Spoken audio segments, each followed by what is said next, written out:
अस्सलामुअलैकुम दोस्तों। तो आज हम बात करेंगे कि पुल बैक एंट्री से क्या मुराद होता है और ब्रेकआउट एंट्री से क्या मुराद है। हम दोनों का इंटरप्रिटेशंस देखेंगे। हम देखेंगे कि जो पुल बैक ट्रेडर होते हैं वो किस तरह मार्केट में इंटर होते हैं और जो ब्रेकआउट एंट्री का वेट कर रहे होते हैं वो किस तरह ट्रेड करते हैं। तो बहुत ही सिंपल सा इनका इंटरप्रिटेशंस हैं, तो आप हमारे साथ जुड़े रहें। जिन दोस्तों ने हमारे चैनल को सब्सक्राइब नहीं किया वो सब्सक्राइब करें।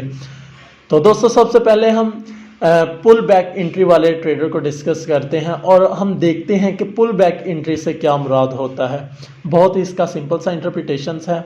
याद रहे कि सिंपल जो इसकी स्ट्रेटजी है वो है कि कम भाव में आपने ख़रीदना है और ज़्यादा भाव में आपने सेल कर देना है, यानी कि buy in low and sell in high.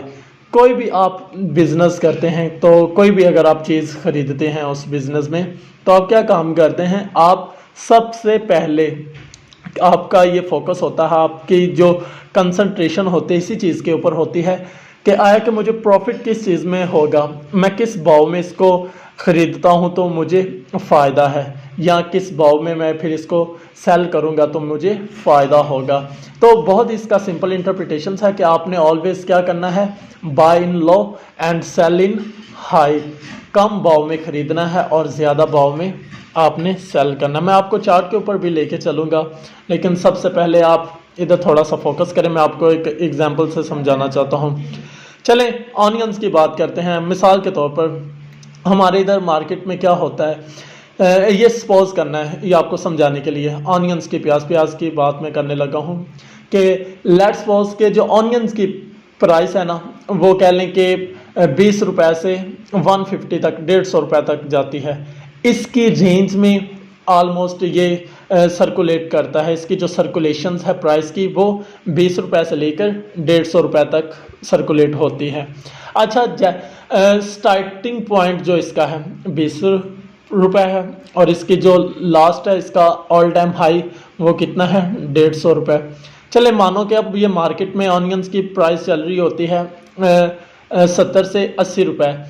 तो जो पुल बैक ट्रेडर होंगे वो ऑलवेज वेट करेंगे कि आया कि ये रिटर्न ले, ये इसकी जो प्राइस, जो इसकी कीमत है वो वापसी करे। यानी कि जो इसकी ओपनिंग प्राइस थी स्टार्टिंग पे 20 के अराउंड 25-30 के अराउंड अगर इसकी प्राइस आती है तो जो पुल बैक ट्रेडर हैं वो फिर एंट्री लेंगे। अगर प्राइस कम भाव में नहीं आती तो वो कभी भी मार्केट के अंदर एंट्री नहीं लेंगे। वो वेट करेंगे कि आया कि मार्केट पीछे आए, फुल रिटर्न्स करे अपनी ओरिजिनल प्राइस की तरफ, और जैसे ही प्राइस अपनी ओरिजिनल जो स्टार्टिंग पॉइंट है उसकी तरफ लौटेगी तो जो पुल बैक ट्रेडर हैं वो एंट्री ले लेंगे। मैं आपको चार्ट पे भी समझाऊंगा। आप उधर वाज़ह देख पाएंगे कि जितने भी पुल बैक ट्रेडर हैं वो इस्टेब्लिश्ड स्पॉट के ऊपर बाय कर रहे हैं, अदरवाइज वो मार्केट में इंटर नहीं होते। जहां स्पॉट बन रहा है मार्केट का, जो अगर आप बहुत ज़्यादा ट्रेडर देखते हैं रेजिस्टेंस और सपोर्ट लेवल्स को, इसको देख के, जिस तरह पीछे अभी हमने डिस्कस किया था कि जो प्राइस एक्शंस की स्ट्रेटजी होती है लोग उसको भी फॉलो कर रहे होते हैं, उधर भी चार्ट पैटर्न को देख रहे होते हैं, प्राइस के जो रेजिस्टेंस और सपोर्ट है उसको भी मद्देनज़र रखते हैं। लेकिन याद रहे कि पुल बैक जो ट्रेडर है, अभी मैंने आपको बताया कि ऑलवेज क्या करेंगे, जो भी उसका स्टार्टिंग पॉइंट है प्राइस का, जहां से वो स्टार्ट हो रही है। हम बात करते हैं कि ब्रेकआउट एंट्री से क्या मुराद होता है। याद रहे दोस्तों कि ब्रेकआउट एंट्री में आप हाई पे बाय करते हैं और उससे भी हाई पे आप सेल करते हैं। आप कम भाव में नहीं उस वक्त ख़रीद रहे होते। आप कोई भी अगर कोइंस की बात करें या करेंसीज की बात करें या कोई भी आल्ट कोइंस की बात करें, आप हाई प्राइस पे उसको बाय करते हो और आप अपने माइंड में या आप ये उम्मीद लगा के बैठ जाते हो कि ये इससे भी हाई जाएगा, तो आप उस एंट्री का वेट करते हो, उस ब्रेकआउट का वेट करते हो, फिर मार्केट में इंटर होते हो। तो ये ब्रेकआउट एंट्री होगी। मतलब कि जब भी आप हाई पे बाय करोगे और उससे भी हाई की उम्मीद लगा के बैठे रहोगे कि ये इससे भी कोइंस ऊपर जा सकता है, तो ये आपकी ब्रेकआउट एंट्री होगी। आप जब भी बाय करेंगे तो आपको कन्फर्मेशंस मिलेगी, आपकी कैंडल्स, आप जो चार्ट पैटर्न्स को फॉलो कर रहे हैं, आप उतनी देर तक मार्केट में इंटर नहीं होंगे जब तक आपको कन्फर्मेशंस नहीं मिलेगी। तो ब्रेकआउट एंट्री में ऑलवेज आप क्या करते हो, आप वेट करते हो, आप अपनी एक ख़ास दामों में कॉइन्स को बाय कर रहे होते हो, एक ख़ास पॉइंट का वेट कर रहे होते हो, और फिर आप एक उम्मीद भी लगाए बैठे होते हो कि आपने क्या करना है, हाई पे बाय करके और उससे भी हाई पे आपने सेल करना होता है।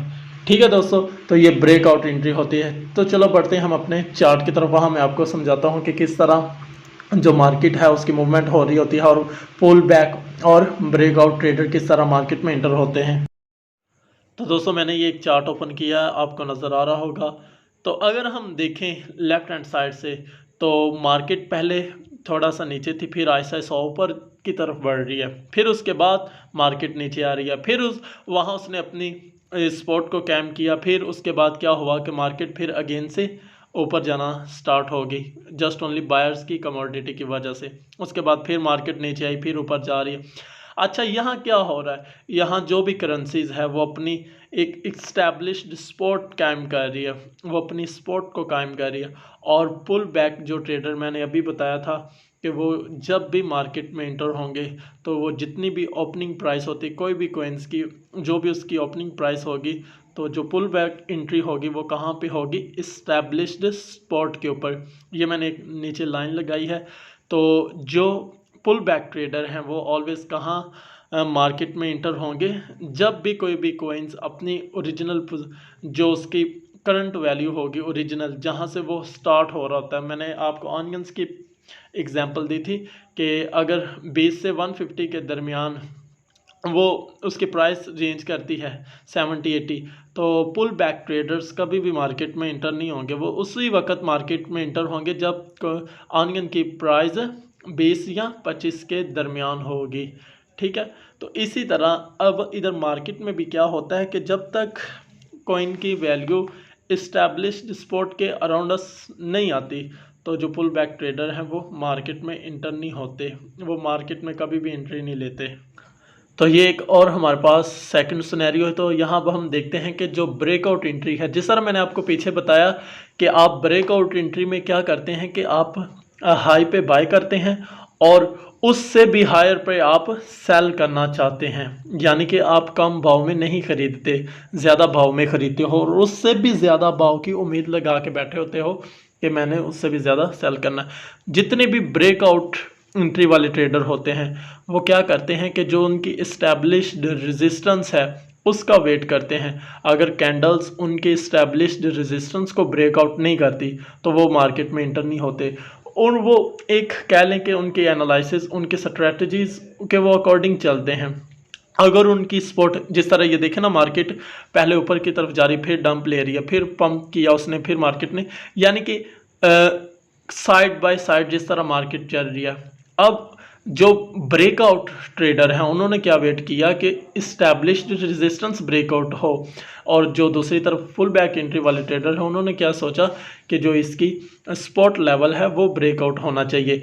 अगर नहीं भी ब्रेकआउट होता तो कम अज़ कम हमें जो कॉइन्स की वैल्यू है वो ऑलमोस्ट इस्टेब्लिश स्पॉट के ऊपर मिलनी चाहिए, तभी हम मार्केट में एंटर होंगे। By the way, breakout traders की बात करते हैं, उन्होंने क्या वेट किया कि जैसे ही कॉइन्स ने, करेंसी ने क्या किया, इस्टेब्लिश्ड रेजिस्टेंस को ब्रेकआउट किया तो उन्होंने मार्केट में एंट्री ले ली। उन्होंने ज़्यादा अच्छा इधर देखें, यहाँ पर मार्केट में एंटर होना क्या आपको दिखाई दे रहा है कि ये आप सस्ते में बाय कर, यहाँ भी आप इतने कम दामों में बाय नहीं कर रहे, बहुत ज़्यादा हाई प्राइस पे बाय कर रहे हो और फिर उससे भी हाई की उम्मीद लगा के बैठे हो। ये होता है ब्रेकआउट ट्रेडर। अब आप खुद सोचें आप कौन से हैं, पुल बैक ट्रेडर हैं या ब्रेकआउट ट्रेडर हैं। सिमिलरली ये भी एक पैटर्न है, सिंपल सा है। ये कौन सा पैटर्न है, पुल बैक एंट्री वाला। यहाँ पे क्या होता है, अब देखिए ये ऑपोजिट चल रहा है, गौर से देखना। यहाँ पुल बैक एंट्री किस तरह बनती है, जो भी पुल बैक ट्रेडर हैं वो क्या करेंगे, इसकी जो इस्टेब्लिश रेजिस्टेंस है वहाँ पे शॉर्ट की ट्रेड लेंगे, यानी कि सेल की ट्रेड लेंगे, वो बेचना शुरू कर देंगे। ये मैं पुल बैक एंट्री का बता रहा हूँ। और अगर हम देखें कि जो ब्रेकआउट एंट्री वाले ट्रेडर्स हैं वो क्या करेंगे, तो आप देख सकते हैं कि जो ब्रेकआउट एंट्री वाले ट्रेडर हैं वो भी एक ख़ास इंतज़ार कर रहे हैं, वेट कर रहे हैं, फिर उसके बाद जाके मार्केट में इंटर हो रहे हैं। मतलब कि अगर वो भी शॉर्ट की ट्रेड लेना चाह रहे हैं तो फिर भी एक बहुत ही ज़्यादा सब्र करने के बाद वो शॉर्ट की ट्रेड ले रहे हैं। आप देख सकते हैं कि मार्केट पहले ऊपर जा रही है, फिर नीचे गिर रही है। ये देखो ना, जो नीचे गिर रहा है इट्स मीन कि वो अपना बहुत ज़्यादा प्रॉफिट ले सकते हैं अगर वो लेना चाहें, लेकिन फिर भी वो एक इस्टेब्लिश स्पॉट की बात को मद्देनज़र रख रहे हैं कि अगर ये स्पॉट को ब्रेक डाउन करता है, अगर इसको तोड़ता है तो फिर वो शॉर्ट की ट्रेड लेंगे, अदरवाइज़ वो ट्रेड नहीं लेंगे। उन्होंने अपना जो प्रॉफिट है उसको भी लॉस्ट में ले लिया। लॉस्ट में किस तरह लिया? क्योंकि उन्होंने इंतज़ार किया और फिर जैसे ही उसने इस्टेब्लिश स्पॉट को ब्रेक डाउन किया तो उसके बाद फिर फ़ौरन उन्होंने शॉर्ट्स की ट्रेड ले ली।